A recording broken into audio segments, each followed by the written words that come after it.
Well, next week I'll be leaving just slightly early, probably. Okay.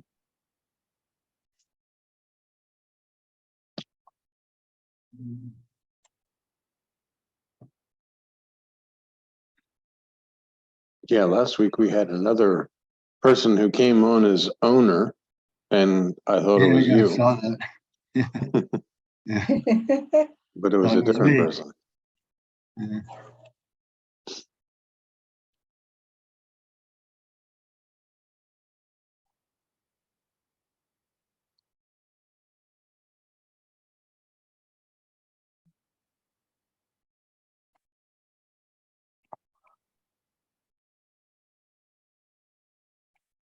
That was a very powerful session last week. Good.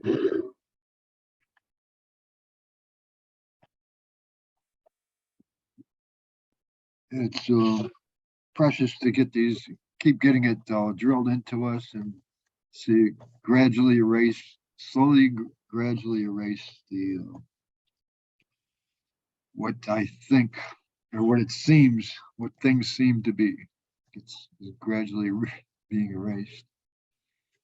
Yeah, the more you pay attention to yourself with self, the less things will matter, the less things will impress. And eventually you'll know, oh, there's nothing except myself with self. Like I had some, I won't say what it is, but something happened earlier in the week that it was really like bumming me out. And But see, don't give CPR to that dying little self. It was You know really what I mean? weighing heavy, but yeah, it eventually I figured, well, how am I going to get this off my mind? And I just started doing like what you said. Thank you, Guru, for presenting this sort of obstacle or whatever. And then it just kind of I realized that actually, if there was, if it can be considered that there is another person that was involved in this incident, that actually for them, it's they're going to maybe learn from it or not also, but it No wasn't need to really- worry. I'll just cut right there because there's no need to worry about what they're doing right. because they are you. That's what I So started. whether they learn or what they learn or what you're just here, it's like, okay, thank you, Master, for something that gives me an opportunity to draw closer to myself with self. And to recognize what I am not. And then yeah, and don't give it to mind to think about or anything like that. Just pause and thank you, Master, for giving me the opportunity to turn towards myself with self and away from the illusory problems that absolutely don't exist, but that the mind impressions are trying to impress. This is existing, this is bothering me. But the you that you are is not bothered because you're formless. The space in the room can't be bothered. Even if the whole place goes into fire, the space in the room is not bothered. And even my amazement that this works is also part of the illusion. Because just like in a dream, we talked about before, you go, you see a guru, and you go, and in the dream, you're sitting and meditating, and suddenly it's like, oh, I'm enlightened. What an amazing thing. But all of that occurred within the dream. Even if you did become, quote, enlightened in your dream, and you suddenly had the realization of all things in the moment, it's all within the dream. And exactly the same thing here. That's why there's no body to be enlightened. The enlightenment is just the loss of identification with something other than your own self. You're preoccupied with something that is non-existent and ignoring the actual existence that you are.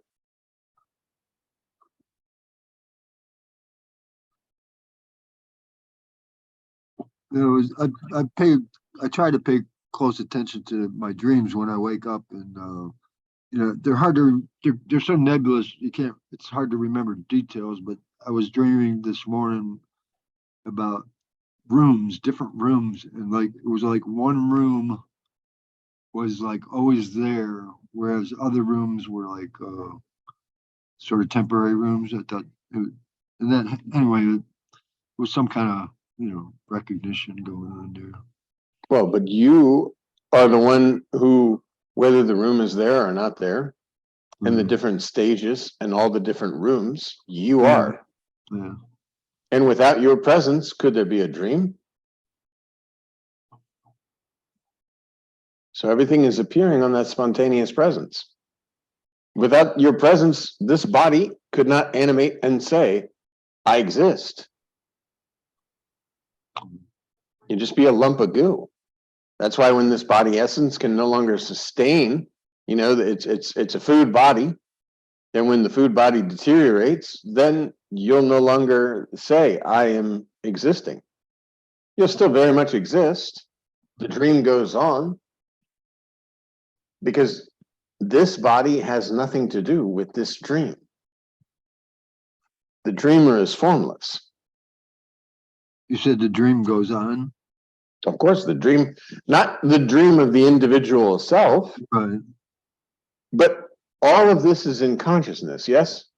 Like, let's say this entire world is a projection on your spontaneous presence. And when I say your spontaneous presence, I mean the you that you are, not the individualized sense of self that you believe yourself to be.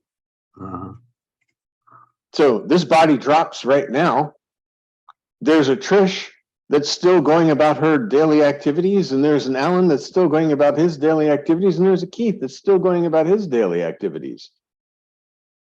Because it's all dream.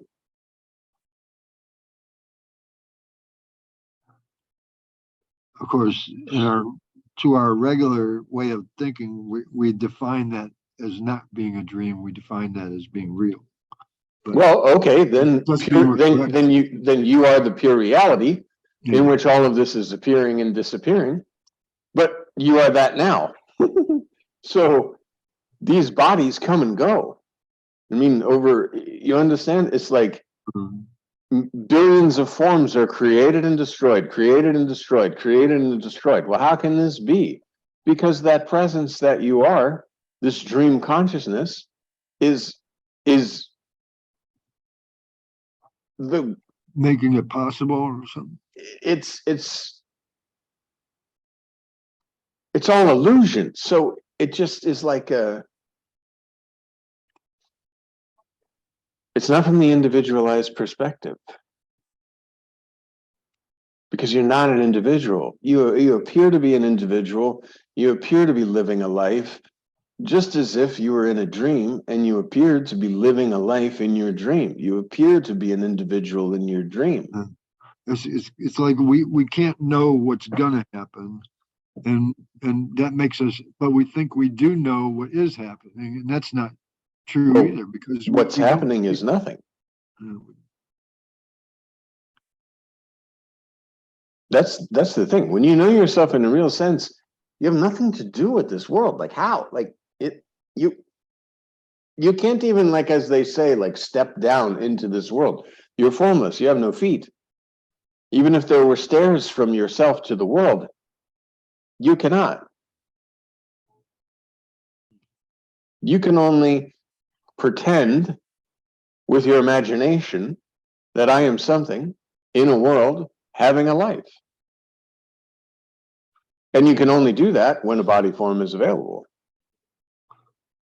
And you say, sometimes that all questions will be answered, and that's so I guess gradually you do just see that that it's what you're saying is correct or true. You have to discover it for yourself. To listen to somebody else say it, that's okay. But I do get the matchup as I go on. I do realize, well, yeah, that was true.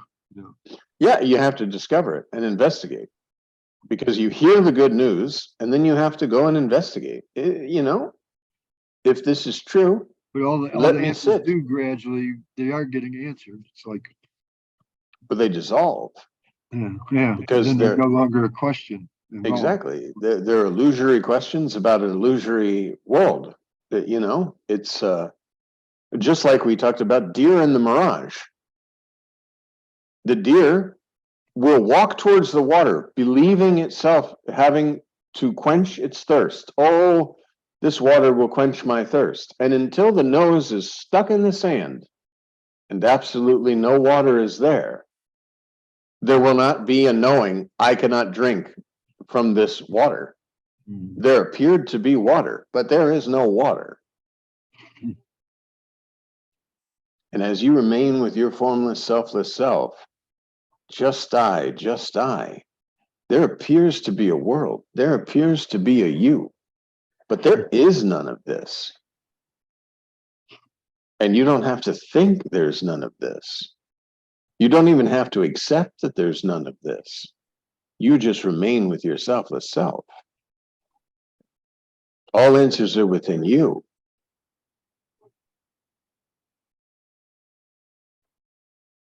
Which leads us to, we did get a bunch of questions. I guess after we asked, are there any questions from last time? Did we get any questions? And now we got someone who asked some questions. It said, did you go to see Sri Ramakant to be enlightened? And I will say no.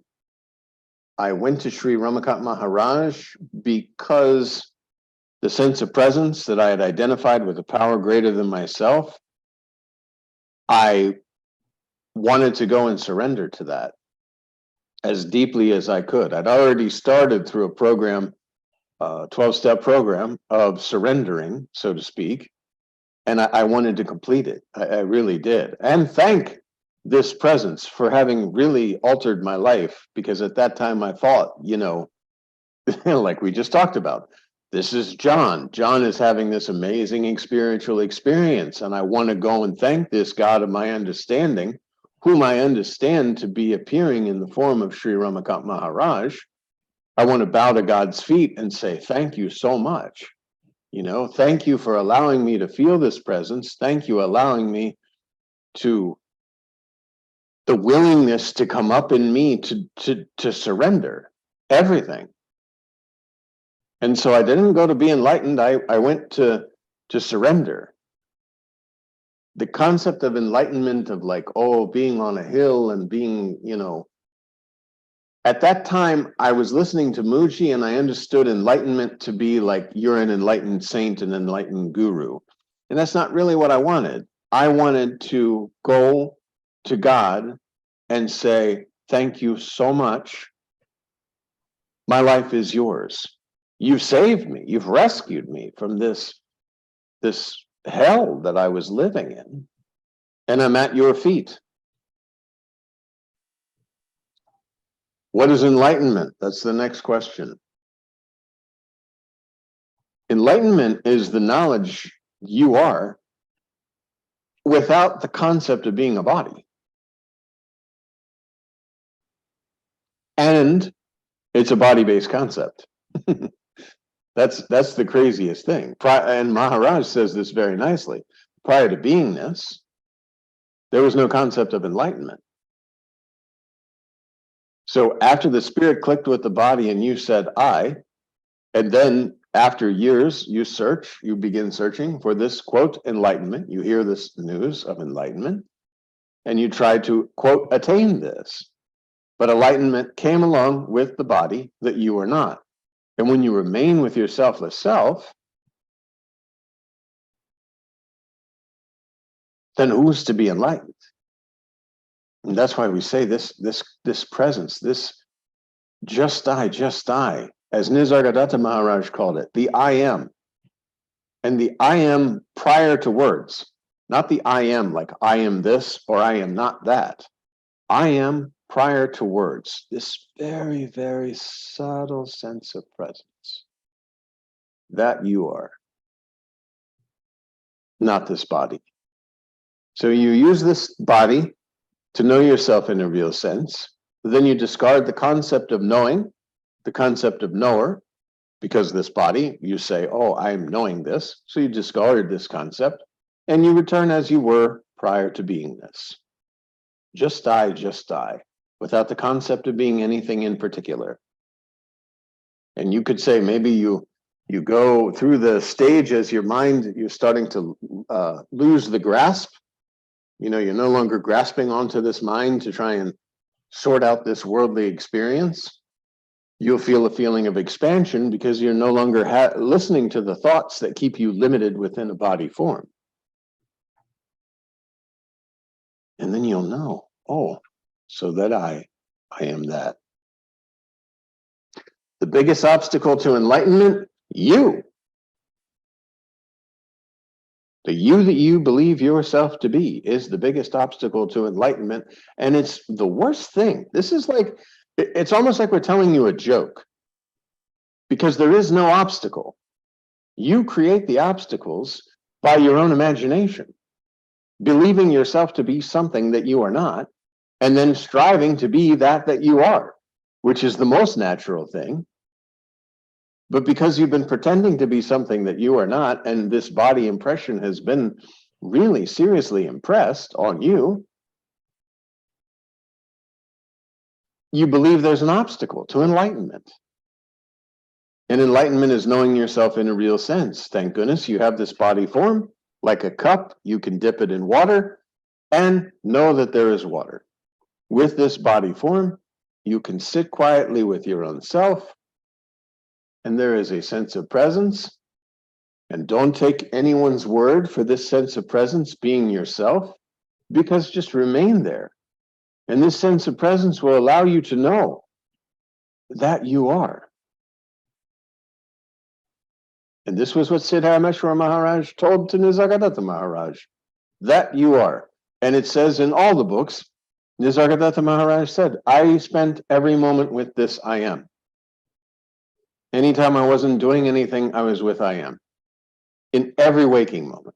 It wasn't like a part-time thing where I'm gonna, go and read a couple of books, maybe go on a little spiritual retreat, or worse, a silent retreat where I'm not speaking, but my mind is going 100 miles a minute, either by the fact that, oh, I hope this silent retreat is over soon, or look at how well I'm doing being silent.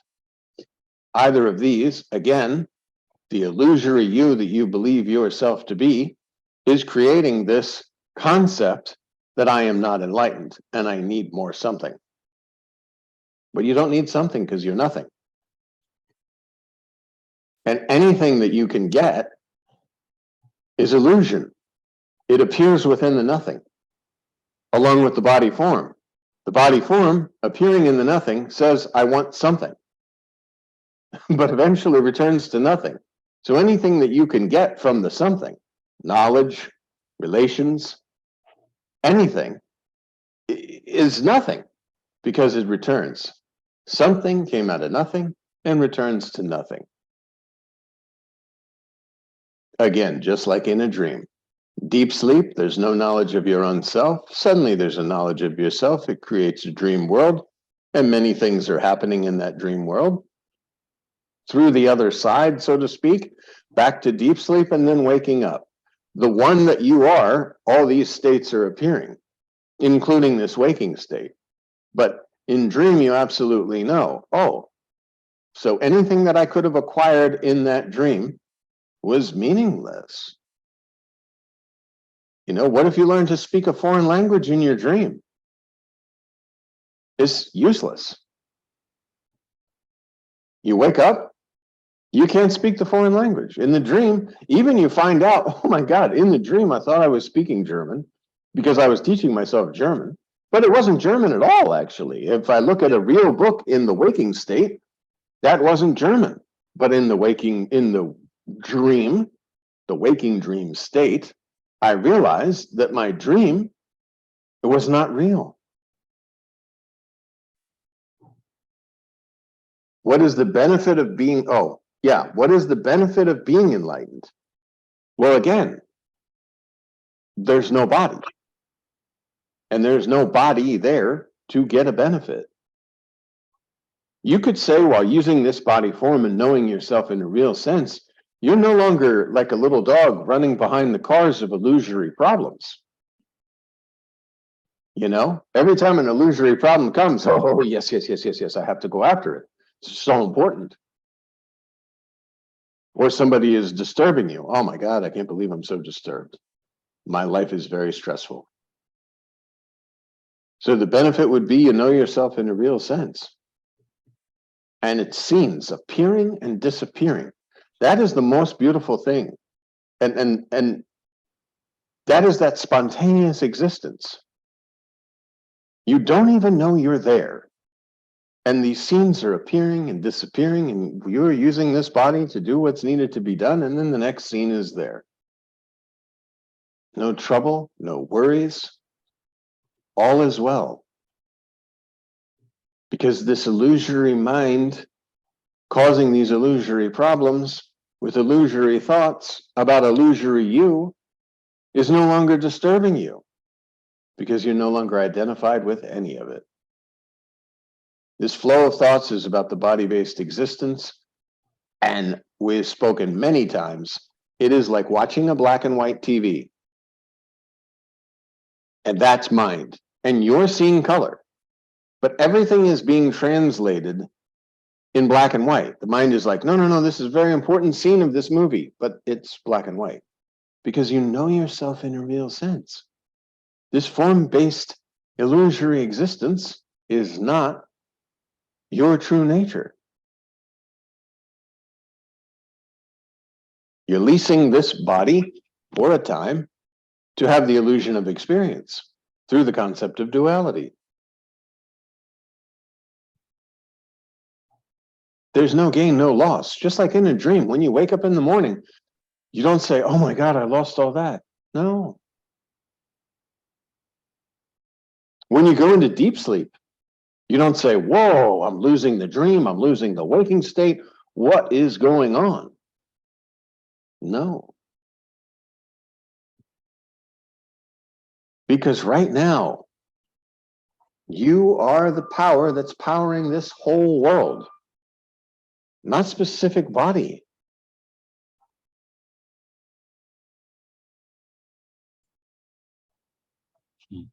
Would you comment on the teachings topic, killing the mind and ego?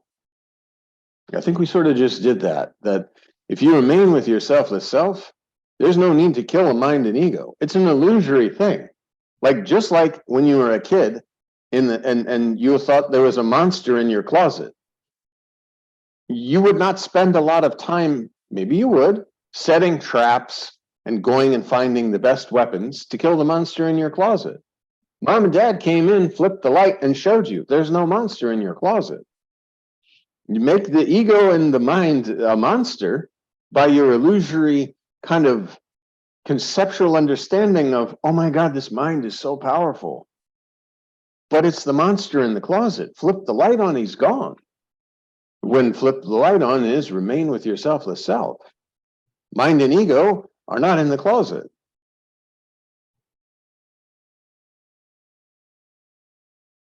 That's why Maharaj always uses that example of the dark cave. I love that example. You know, somebody says, okay, you walk into a cave and it's dark. If you light a torch, is the darkness going to say, no, no, no, no, no, I've been here 5,000 years, I'm not going away? No, it's instant light. And you can say, well, then enlightenment is this instantaneous thing. And there are steps, like Maharaj says, the progressive steps. While you believe yourself to be a body on a spiritual journey, you're taking progressive steps. And each step is leading you to your own self. That's why Maharaj says, this is your destination. Please don't go and read other guru books and then say, oh, this Kundalini. I wonder if presence can get me to Kundalini. What? No, don't do this. You know, you're at the final destination. Now you've heard the great news. Remain with your selfless self. That should be the only thing you do, 24 hours a day. I want to know myself. Just die, just die. And that goes back to the very first question. No, I did not go to Sri Ramakant Maharaj to get enlightened. I went to surrender whatever was left of me. That was the intent. Thank you, God, for having saved me from this insanity of an existence that I seemingly could not get out of. And now I want to serve you only. I want my entire life. Matter of fact, I remember I told my girlfriend at the time, I said, you know, it comes to me that like, it's almost like I want to be walking forward and having roses and all these things and just peace and everything flowing behind me, but never turn around. Like never turn around and say, oh, look at all this peace and look at all this. No, I very much want to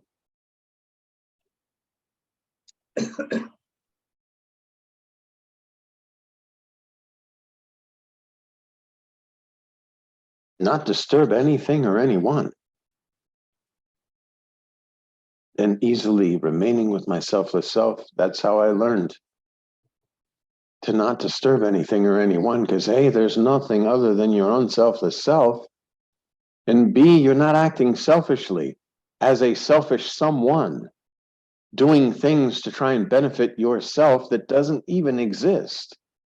This is why life becomes painful. Because I plant a flag and I say, I want it my way, but there is no my.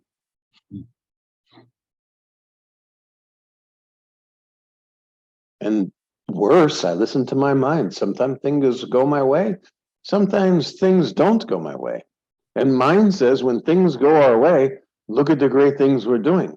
And when things don't go our way, we're looking for others to blame. And it's illusory others.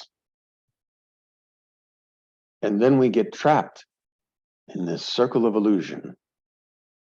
I'm doing something. I'm doing so much spirituality. Why is this happening? This shouldn't be happening. You know, oh, I feel so much peace, and then it gets disturbed. No, this is not true. This is a play of your mind because you're paying attention to it. You're getting on the little mind ride. Okay, mind, take me for a ride. And it's like a roller coaster. It goes up and down and around and around. And you're complaining the whole time. Oh my God, this is so terrible. But you chose the ride.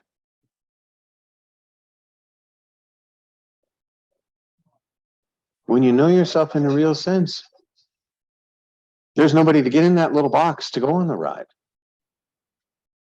The ride can come. Oh, free rides. Come on, hop on. No.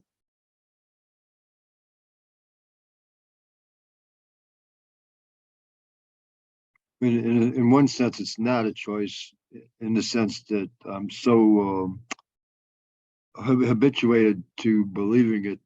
There is a ride in the first place, like that I just get taken for a ride. Yeah, mind is a flow of thoughts. Which thoughts you accept, which not thoughts to accept is up to you. Maharaj says this. If you choose the thoughts that are like, oh, this terrible thing's happening, oh, the economy is going so bad, and there's wars over here, and this and that, what will we do? What happens a year from now, and all this? Of course, there's going to be stress and trouble. If you remain with your selfless self,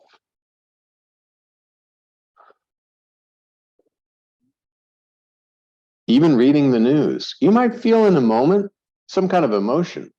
You know, you read about bombings or something like that, you're like, oh, but you understand, deeply understand. You do not give yourself away and say, oh my God, look at this terrible thing that's happening. Because you remain with your selfless self. You could still have the compassion in the moment for the people. It's not like you're a robot. But there's still an unaffected space there also. Of course. And that's why, because you know yourself in a real sense, that's why Maharaj says, once you know yourself in a real sense, you know you're a man. You don't have to keep repeating, I'm a man, I'm a man, I'm a man, I'm a man. When you know yourself in a real sense as the formless presence, and even more subtle, the knower that knows this sense of presence through body form, that cannot be burned, killed, born, died. Nothing can happen to that. Space in the room, nothing can happen to that. And so when you know yourself, then it becomes a joy. Even the sadness becomes a joy because it's just something passing. You're not passing. You can stand on the riverbank and see whatever's coming.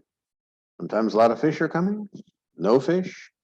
Trash, okay, it's very sad. Maybe you reach in and pick up trash, but you don't jump in the river and then suddenly be overwhelmed with, oh my God, I'm drowning in all this trash.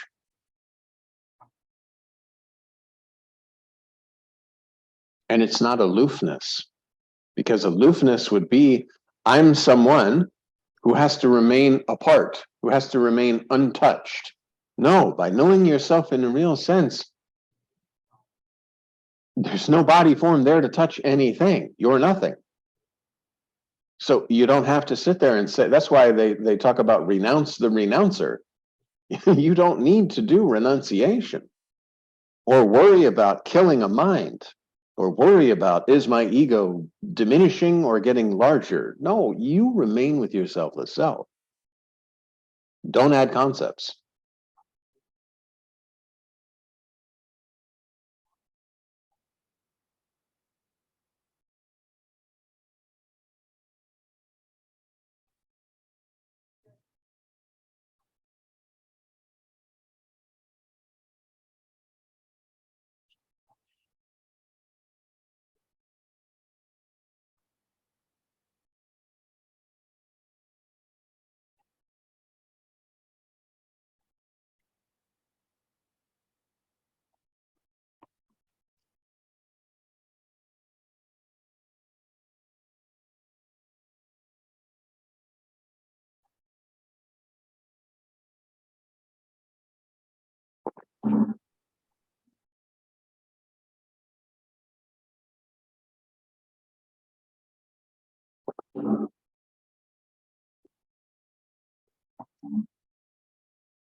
A lot of times I get down on myself forgetting things, or let's say I can get down on myself for forgetting things. I kind of just let it slide. Okay, I forgot that. I forget a lot of stuff. I've been forgetting stuff all my life. So it's not really like anything new. But it occurred to me that actually being able to forget everything is actually my nature. And I don't know what I am, who's forgetting or what, but certainly I'm able to forget everything. But you're prior to forgetting or remembering. Mm. Forgetting and remembering are attributes of the mind, and you're prior to mind. Prior to beingness, was there any forgetting or remembering?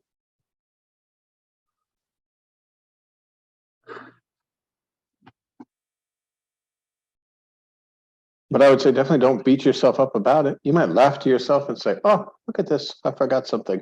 But it should be like gone in 15 seconds, just like, okay, pick up the tea.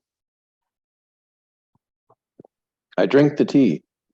It's not like the tea is sitting here and I'm concentrating, oh, this tea, I love this tea, it's so nice. You don't have to keep going over and over and over. It's a spontaneous action in the moment and done. Like in order, it's kind of well, there was the Gurdjieff teaching. One of the earliest spiritual teachings I started studying was Gurdjieff, and his thing was self-remembering. But then I can see where self-remembering is kind of the same as self-forgetting. It's kind of like uh, they both are the same thing, kind of. But they both require someone to forget or remember. Mm. Better to remain with your own selfless self. Self-remembering is simply in any moment That's coming back to the, like coming back to the Just here. mantra would be sort of like self-remembering, I guess. Yeah, just here, just here. You get a bad report at the doctor. Okay, sit and remain with yourself with self. Then open your eyes and do what needs to be done. You are stuck in traffic. Okay. Opportunity again. Thank you, Master. If there were no opportunities to remain with my selfless self, I would not have the practice of remaining with my selfless self. And every day there are countless opportunities to remain with your selfless self until days are nothing more than a calendar. Oh, look, it's the 27th. Tomorrow it'll be the 28th.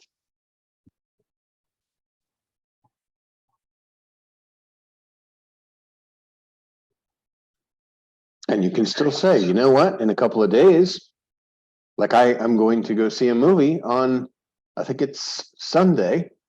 And okay, I'm seeing a movie on Sunday. There's not a need to say, because that would be egoistic spirituality to say, oh, I